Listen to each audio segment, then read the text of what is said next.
Okay, everybody, welcome back into Sports and Money with Ben Parker.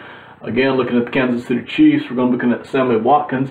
Thank you so much for being with us today, and thank you for spending a few minutes with us on today's episode. Looking at Sammy Watkins, the deal that he signed last week, and then I'm going to go through the contract, and then I'm going to see how it fits the Kansas City Chiefs wide receiver position and what other cap decisions they might be looking at during this off season. The contract itself, first of all, Sammy Watkins, they gave him a 3-year, $48 million deal. It's quite a bit of money for over a very short period of time, though. So he didn't get a long-term guaranteed contract, which was probably what he was looking for. Instead, he got the 3-year, $48 million contract. It's a lot of money. Only $30 million of it is guaranteed, though. And we'll get into that in just a second. Keep that number in mind. Only $30 million of it is guaranteed. Now, first of all, for this offseason, he's going to make $7.8 million. That will be his cap hit. Not too bad of a cap hit for this upcoming season in 2018, that the Chiefs will be able to handle that. They've structured a couple of contracts this way. They also did the Anthony Hitchens contract this way, in that the cap hit for this offseason, this upcoming season, is not too bad. But for next year, it really jumps. In 2019, it's going to be $19.2 million. That is a huge, huge cap number. I like this deal for the Chiefs, but it has quite a bit of risk involved. And the risk is this, is that Sammy Watkins, during his first 2 years with the Buffalo Bills, had 2 tremendous seasons. Over 60 catches, almost 1,000 yards. The average yard per catch was way up. He was scoring touchdowns. He really showed a tremendous amount of ability coming out of Clemson University, his first 2 seasons with the Buffalo Bills. Season number 3, he only played about half the year, only played about 8 games. So, of course, his production went way down, even though his average yards per catch were still at a very high level. Last year with the Rams, for whatever reason, it just didn't seem to click. I don't know if it was him coming back from half a season with the Bills, or if he just didn't fit the offense. Just didn't seem to click last year. So the past year and a half, 2 years for Sammy Watkins have not been good on his statistics. Now, it's important to note his yards per catch have been up at a high level. So I think it's fair to say that the ability is still there. You just have to wonder, is it a fit thing, or is he getting more comfortable and not quite as focused? I don't know what the deal is. So there's a bit of a risk there for Sammy Watkins, but there is a ton of potential. Now, having said that, $19.2 million for a wide receiver who the past 2 seasons have not been particularly great, there's a lot of risk there. The Chiefs are banking on the fact, they are hoping that Sammy Watkins is ready to get back into full form, the form that he showed in the first 2 seasons with the Buffalo Bills. So they're banking on that. They're counting on that. Now, in all reality is, this is only a 2-year deal. You'll hear different people, different capologists, different NFL analysts talk about how long a deal actually is. This one is almost guaranteed to only be a 2-year deal. You say, wait a second, he's got a 3-year $48 million. Yes, but in year 3, he's making $21 million. His dead cap space will only be $7 million. Okay, $7 million is the dead cap hit. He is almost certain to not be around for that 3rd season. So don't get attached to Sammy for too long. If you're a Chiefs fan, he's probably only going to be there for 2 seasons. Why? Because this cap hit is so large, and the dead cap for letting him go is only 7. They'll be able to save $14 million. So why in the world would the Chiefs sign a deal like this? Why would Sammy and his agent sign a deal like this? Well, in all reality, they're planning on him making a good bit of money during these first 2 seasons.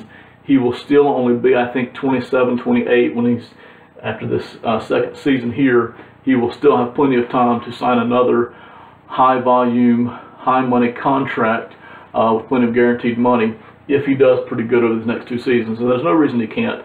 The Chiefs have built a very good offense. If Patrick Mahomes is even 60 or 70% of the quarterback that they think he is, then Patrick Mahomes is really going to be able to move the ball up and down the field.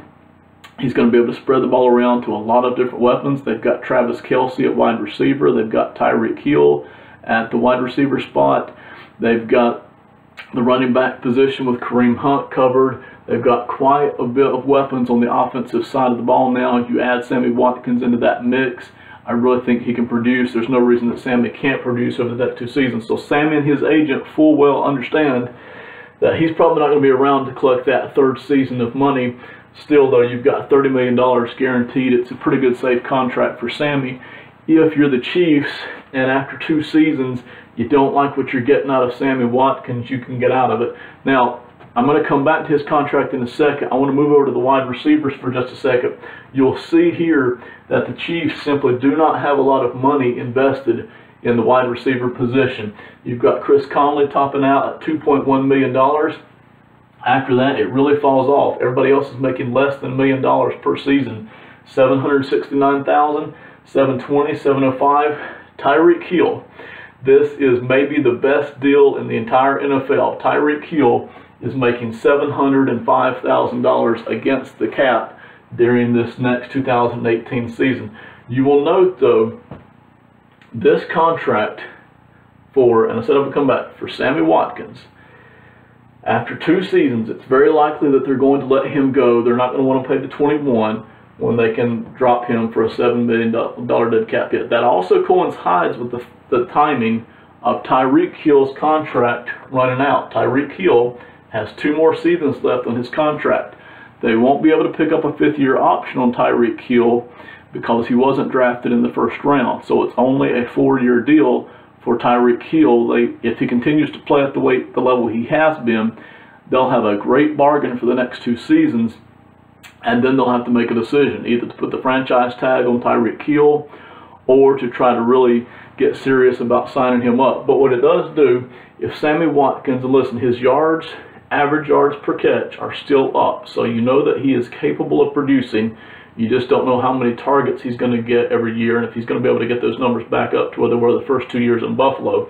But you know that Sammy is capable of producing and producing big yards per catch down the field. You know he's capable at least of doing that, taking somewhat the top off of a defense. You know he can run routes pretty well. You know he has decent hands. Sammy Watkins is going to provide for the next 2 seasons another offensive weapon for you, even though that's a tough cap hit. You just don't have a lot of money invested in the other wide receiver spots. So after 2 seasons, you think you're probably going to have Tyreek Hill, a decision to make here. The Sammy Watkins numbers will come off the books. Then if you want to, if you like what Tyreek Hill is producing, you can sign him to a long-term deal once the Sammy Watkins numbers come off the books. One other thing to keep in mind, the Kansas City Chiefs this year, of course, they got draft picks like they do every year. They don't have a 1st-round draft pick. They've got a 2nd-round pick, a couple of 3rds, a couple of 4s, then a couple of 8th-round picks. It would really be great to see, and I don't know what the Chiefs have planned. It would really be great to see the Kansas City Chiefs put at least one of those 2nd-round pick or one of those 3rd-round picks into this wide receiver spot. Could use a little bit more boost of talent just to get ready for whenever Tyreek Hill reaches his 4th season or Sammy Watkins gets done with that basically 2-year contract.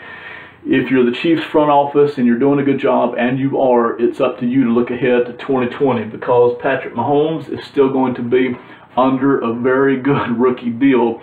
You hope Patrick Mahomes by that time has gotten you farther and deeper into the playoffs. Listen, the Chiefs have no reason not to suspect that they can't make a Super Bowl run this season.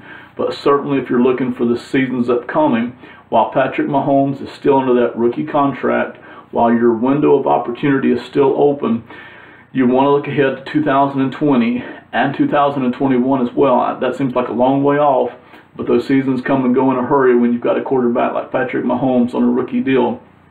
You want to look ahead and try to set yourself up. So it would really be great if they could take a 2nd-round pick or one of those 3rd-round picks and invest that in a wide receiver, and hopefully have that guy coming along as well, just in case Watkins and Hill both, you're not able to keep them after 2020 season.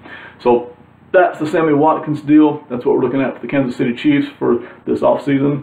Thank you so much for listening. If you have any comments, hit us up below. If you've got any criticisms, hit us with that. Anything you want to see, any requests, let us know. Thank you so much. Have a great time. This is Sports and Money. Goodbye.